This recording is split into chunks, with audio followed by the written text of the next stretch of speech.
उसकी बाह पर एक नंबर गोदा और उसने मेरे दिल पर अपना नाम। I tattooed a number on her arm. She tattooed her name on my heart. एक गोदना गोदने वाले की प्रेम कहानी। दूसरा विश्व युद्ध, मौत, हैवानियत और यातना भरी दहशत का एक कैंप, पोलैंड का ऑच्चविट्ज। बंदूकों की नाल से, बारूद की खाद से पैदा हुई एक प्रेम कहानी। हर पल मौत के डर से धड़कता हुआ दिल क्या किसी इंसान के प्रेम में धड़क सकता है? लेकिन ऐसा हुआ उस दौर में भी जब होलोकॉस्ट के नाम पर लाखों लोगों को नज़रबंदी कैंप में रखकर उनमें से हजारों लोगों को गैस चेंबर में डालकर मार डाला गया। दूसरे हजारों लोग शीत, रोग और भूखमरी से मर गए। नाजी की विंग एसएस पूरे यूरोप से यहूदियों के खात्मे के लिए काम कर रही थी। उन्हें पकड़कर कैंप में लाया जाता। सबसे पहले उन लोगों के नाम उनसे छीन लिया जाता। उनकी बाह में एक नंबर गोद दिया जाता। उस दिन के बाद से वो केवल एक नंबर भर रह जाता। फिर उन्हें नंगा कर दिया जाता, गंजा कर दिया जाता। काम करने लायक लोगों से दिन रात काम लिया जाता। खाना बस इतना मिलता कि जिंदा रह सके। कमजोर, बीमार बूढ़ों को तो कैंप में पहुंचते ही गैस चेंबर में भेज दिया जाता। बाकी लोग एक धीमी मौत का घुट घुट कर इंतजार करते। ऑच्चविट्ज के कैंप में ऐसा ही एक इंसान कैद था। उसे नंबर मिला 32407। उसका असली नाम था लेल लुडविग सोकोलोव। स्लोवाकिया में 1916 में जन्मे एक यहूदी। मात्र 26 साल की उम्र में उन्हें जर्मन फोर्सेस उनके घर से उठा ले गई। कैंप में उन्हें नंबर मिला 32407। उन्हें बिल्डिंग बनाने वाले मजदूर का काम मिला। एक बार लेल बीमार पड़े। एक फ्रांसीसी यहूदी साथी ने उनकी देखभाल की। उसका नाम पीपा था। उसे टैटू बनाना अर्थात गोदना आता था। बीमारी के दौरान उसने लेल को भी टैटू बनाना सिखा दिया और वार्न किया, से नथिंग, डू नथिंग। चुप रहो, किसी से मत उलझो, बस चुपचाप अपना काम करो। अब पीपा के साथ साथ लेल भी टैटू बनाने लगे। टैटू बनाते हुए लेल कभी भी कैदी का चेहरा नहीं देखते, क्योंकि उन्हें पता नहीं होता था कि वह चेहरा अगली सुबह दिखेगा भी या नहीं। उन्हें बस एक पर्चा मिलता, उस पर एक नंबर लिखा रहता। वही नंबर लेल कैदी की बाह पर उकेर देते। अक्सर उन्हें सामने किसी बच्चे या स्त्री की कपकपाती बाह भी मिलती। लेल दहल जाते। उनका भी शुरुआती दौर था, तो उनके भी हाथ कांपते, क्योंकि वे एक इंसान को एक नंबर में बदल रहे होते। उस दिन के बाद उन्हें किसी इंसान नहीं बल्कि एक नंबर की ही खबर मिलती, जैसे आज फला नंबर को गोली से उड़ा दिया गया। फिर एक दिन 1942 की जुलाई का कोई एक दिन लेल को एक पर्चा मिला, नंबर 34902। सामने एक महिला कैदी की कांपती हुई बाह थी। लेल का हाथ भी कांपा। पीपा ने कहा, घबराओ मत, बस अपना काम करो।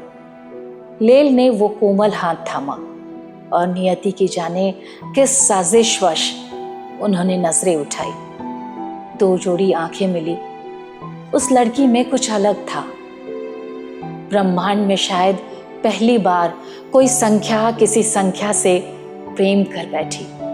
संख्या 32407 34209 के प्रेम में पड़ गई। लेल ने बाद में कभी कहा था, I tattooed a number on her arm. She tattooed her name on my heart. उस लड़की का नाम था गीता, स्लोवाकिया की गीता फुरमानोवा। लेकिन उसके बाद गीता को ऑच्चविट्ज के पास बिर्केनो कैंप में भेज दिया गया। लेल बेचैन हो गए। फिर वे एक सुरक्षा गार्ड की मदद से गीता को अपने लिखे खत भेजने लगे। लेल गीता का बहुत ख्याल रखते थे। बाकी कैदियों को बहुत कम खाना मिलता था, लेकिन टैटू बनाने की वजह से लेल को पर्याप्त खाना मिलता, जिसे वे चुपके से गीता तक पहुंचा देते। आगे एक दिन अचानक पीपा कहीं गायब हो गया। फिर लेल से उसकी मुलाकात कभी नहीं हुई। लेल ने पीपा से टैटू बनाना सीख लिया था, इसलिए एसएस के अधिकारियों ने नए बंदियों की बाह पर नंबर गोदने का काम पूरी तरह से लेल को सौंप दिया। लगभग 2 सालों तक लेल ऑश्विट्ज़ में नंबर गोदते रहे। 1945 में विश्व युद्ध द्वितीय में अपनी हार देखते हुए जर्मनी ऑश्विट्ज़ और दूसरे कैंप खाली करने लगा। उसी दौरान गीता को भी ऑश्विट्ज़ से कहीं और भेज दिया गया। लेल और गीता अलग हो गई। लेल गीता को कैसे खोजते? वो तो बस अब एक नंबर थी। किसी को नहीं पता था कि गीता फुरमानोवा कौन है। युद्ध खत्म होने और कैंप से रिहा होने के बाद लेल द्वारा पागलों की तरह गीता को खोजते हुए दर दर भटकना बड़ा मार्मिक है। एक संख्या दूसरी संख्या को खोज रही थी। लेल दिन भर ब्रातिस्लावा के रेलवे स्टेशनों और सड़कों की खाक छानते। अब लेल की जिंदगी का सिर्फ एक ही मकसद था, अपनी मोहब्बत गीता को तलाशना। फिर एक दिन नियति ने फिर साजिश की। लेल अपनी घोड़ा गाड़ी में बैठकर ब्रातिस्लावा स्टेशन से रेड क्रॉस के दफ्तर जा रहे थे, तो अचानक ही एक महिला उनकी गाड़ी के सामने आ गई। वो और कोई नहीं, उनका प्यार गीता फुरमानोवा थी। एक कांपते हाथ ने फिर से एक कांपता हाथ थामा। इस बार की कंपन ऑश्विट्ज़ के कैंप की उस कंपकपाहट से कहीं ज्यादा थी। एक दूसरे के लिए धड़कते 2 दिल मिल गए थे। जिस गीता को लेल तलाश रहे थे, उसने लेल को तलाश लिया था। लेल और गीता की प्रेम की इस अमर दास्तान को द टैटूइस्ट ऑफ ऑश्विट्ज़ के नाम से दर्ज किया है न्यूजीलैंड की उपन्यासकार हीदर मॉरिस ने।